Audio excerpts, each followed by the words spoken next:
Okay, we are recording. You are and have been a friend of Tim Ballard, yes? Correct. You did an event with him, supported Operation Underground Railroad, That's right. and now Well, and now, I was actively when all of these things started to come out, from Vice News, I was actively defending him. I was getting, pressers from his people messaging me to send it to, people that follow my channels. And so as I was doing that, I got a message from somebody that I personally know that said there's more to this story. And so when I jumped on the phone with her and I listened to her, I knew that she was telling the truth. how did you And know? go ahead. What How do you did say? you know? Just all I can say is when number one. But then with my law enforcement background, I've interviewed hundreds and hundreds of people, and I know when a victim is speaking. And so subsequently, when I did a first video that basically just said, "Hey, Tim, you need to you need to make this right." Pretty much is what I said. Not condemning him to hell, just saying, "Hey, look, this is very very disturbing." And then subsequently, I've now spoken with 6 of Tim Ballard's victims, and I not only believe them, but I believe that there's many many more that are probably in the shadows that are out there. Are these women at the point where they're willing to talk themselves? I don't know. I'm not sure. I know that they're scared. They're afraid. These are women that they wanted to make sure that they want to let everybody know that child trafficking does happen. And just because this happened with him doesn't take away from the whole mission of trying to save children. And so I know that a few of them that I talked to, there's been days that they don't want to live anymore. And so you could hear it in their voices. And to me, I think it's very, very important that we as a community, especially, a conservative state that we are in Utah, that we are consistent on what it is that we actually believe, and we're consistent on who we quote unquote call out for certain behaviors. Because in my opinion, Brian, this is like next level stuff. We're all sinners. If we all make mistakes, but this has gone beyond. When you listen, I don't know if you've read the documents, the court documents of the lawsuits, but I mean, some of these women literally told him, stop doing this, stop, as he continued with this sexual predatory behavior. And he's not stopping talking. If you go to his Instagram channel, he's continuing to double down, double down, double down. And I just think people need to realize this is very real. This is no Kavanaugh moment. These are people that worked directly with him. These are people that took those sexual complaints to OUR months ago, like 6 months ago. So this didn't just pop out because he decided that he was going to run for Senate. I believe he knew this was coming. He knew that all of this information was coming. And the way that he wanted to play really everybody was that anybody that's coming after me is going after trying to save kids. And I think it's very manipulative, and it needs to stop. If you were a police officer, would you recommend that criminal charges be filed against him? Absolutely, without question. And what would they be? Well, if you go and read the documents, the lawsuit on the last 4 pages of the first lawsuit, in my opinion, this was force. This is felony type charges. I don't know what the girl's going to do. Tim Ballard has some very, very powerful friends in the state of Utah. He has a lot of people that don't want to look at the truth of this. He has a lot of followers that just no matter what he says goes. And I think that's a very dangerous place to be in. When was the last time you spoke to Tim Ballard? Months ago, he had called me on a couple things, just asking me for pretty much contacts of mine. I'd seen him at a couple of events.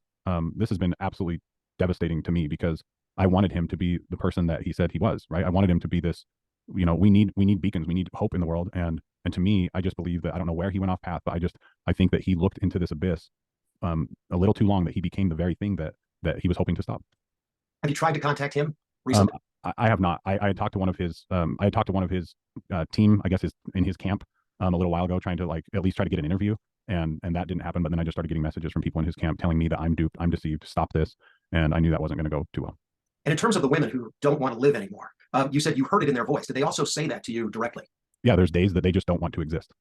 And they said that. They Yes. told you that. Oh yes. And so when you're talking to somebody, especially a victim of this type of abuse, this is replaying. This is like a PTSD type thing. And so I think if he would have just addressed this, months ago when these allegations came forward, and would have addressed it properly, all of this, we wouldn't even be talking today. He'd still be in charge at OUR. I don't know. I don't know how that. I don't know. With their. I'm not sure. You don't know what would happen. Okay. Was there a conspiracy to protect him, in your view? Well, of course, you're going to have both sides. You're going to have people that no matter what they're told, they're going to believe whatever is coming out of his mouth. I mean, look, in my opinion, you have somebody who, if you just look at the track record, especially with the whole financial, that's a whole nother topic. You have somebody that has been using people all the way up to this point and just has not been stopped.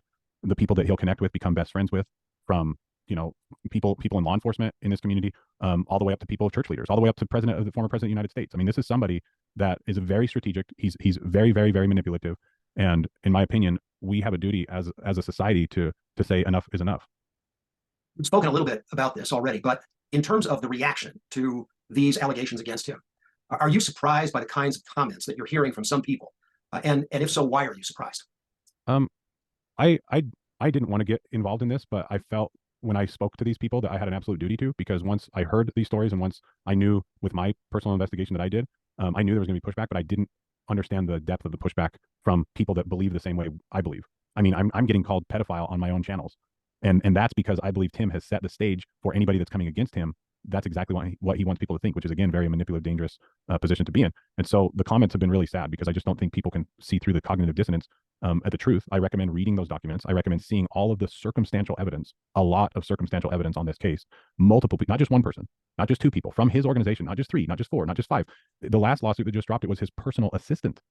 I mean, this is overwhelming. And I really encourage people that are on the fence on this to just read both lawsuits and do your own investigation. And if you're not willing to do that, then just at least keep your powder dry and wait. But there's some of us that have done our investigations. There's some of us that have looked into it and have faced the reality, faced the truth. And we are just trying to say that there needs to be accountability for this. And we need to speak up as a community that know the truth so that we can all heal and become better after all of it. Are there some people, in your view, who simply cannot believe that Tim Ballard could possibly do something wrong? 100%. I just got a message this morning. They're very upset with me. And it's like, this isn't about me. This isn't about Tim Ballard. This is about truth and lies. This is about light and darkness.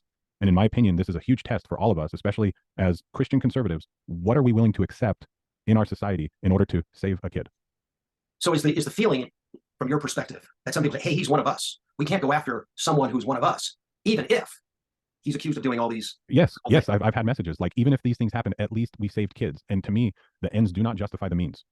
We cannot allow certain behavior. We cannot allow these victims here to try and save these victims here. That is not okay. So how should this be handled by your old friend Tim Ballard now? I think that he just needs to come to himself, and I think he just needs to own this. And I believe that God can fix all things, and that if he did this, it would just be so much better for everybody. Just own it, and people forgive, and then move on and reemerge as the leader that he wants to be. And that's life. That's how we become better. But I think the further that it's just double down, it's going to force and even it's going to force more pain on everybody. So the defendants in these lawsuits are multiple. I mean, you have organizations that are defendants. Tim Ballard's a defendant. Members of the board of directors are defendants. And I guess the question then becomes, how wide does this go? Maybe these individuals were not doing anything wrong. That's possible. Or is it possible that these individuals were enabling Tim Ballard, looking the other way so that Tim Ballard could do what he is accused of doing? What do you think the culpability is of all those other defendants? I really can't speak on it. I think that there are several people that knew what he was doing, but I think that there was a lot of people that didn't, because he was very, very strategic on how quiet he wanted each one of these women. He had them sign NDAs. He would threaten, I have 1,000 bricks versus your one, according to some of the women. And so I think that I don't know. I don't know how to answer that question.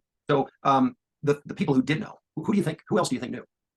I think a lot of his close friends. I think I've gotten messages from people saying, hey, I've known a lot about this Tim Ballard for a long time. Keep doing what you're doing. Keep speaking. And it's like, you guys, if you knew all these things, why didn't you say something earlier? And this is why we're so apathetic, because we don't think that our voices matter, but it does. And that's how it got so big, was because so many people stayed silent for so long. So in terms of the money, you mentioned the money in the lawsuit. At least one of the suits speaks to how much money Operation Underground Railroad raised over a period of years. And it's millions, multiple millions of dollars each year. If there's an investigation into the funds, do you have a sense as to what that is going to show? Well, it just depends on who's doing the investigation. And it depends on how much resources they have to do an investigation. And it depends on how much the public wants to see it. It depends on who's behind it. There's so many factors. And so I don't know. I'm not sure what's going to happen with all the finances and but if there's a lot of reading material out there, so I suggest anybody to just go out and start reading. What about Sean Reyes? What do you think of his posture so far? Well, I think that anybody that knows these things and anybody that has truth on these things, no matter where you're at in a position of power and authority, we need to be speaking the truth. So whatever that is, we need to be speaking truth in order to come to the light together. And to that end, what do you plan to do going forward related to speaking the truth about this? Just when people ask me, I'm going to give my opinion. And I believe that it's, again, let me try to answer that maybe a different way. At this point, I feel it's my duty to at least get people to look into the case. Just look into it and just hold your comments until you personally do your investigation on it. And when you see that, then you will know what you can do. And if it's to just be quiet, then just be quiet. But if you see these things, the things that I see, then maybe you can get involved and start using your voice so that we can all come to truth together. You have an axe to grind against Tim Ballard? I'm very, very frustrated with how he's been acting now, especially on the last probably 8 or 9 posts on Instagram. It's not an axe. It's just, man, like the way that he's acting is very alarming to me. I mean, I was actively defending him and his movie and everything until I was presented with these truths. And so that's ultimately what we should all be looking at, is the truth. What is the truth? And the truth will set you free. Appreciate your time. Thank